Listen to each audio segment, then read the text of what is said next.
ఈరోజు దేవుడు అంటున్నాడు, నీతో యుద్ధము చేయవారితో నేను యుద్ధము చేస్తా అంటున్నాడు దేవుడు.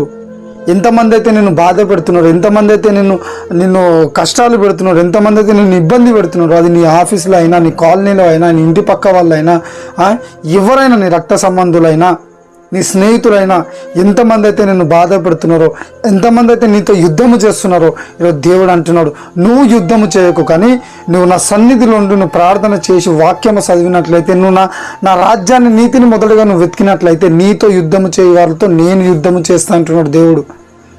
నువ్వు దేవుని సన్నిధిలో ఉండి దేవుని సన్నిధిలో నువ్వు ప్రార్థన చేసినట్లయితే, దేవునికి ఇష్టమైన వ్యక్తిగా నువ్వు బ్రతుకుతున్నట్లయితే, నువ్వు ఏ మనిషితో యుద్ధం చేసే అవసరం లేదండి.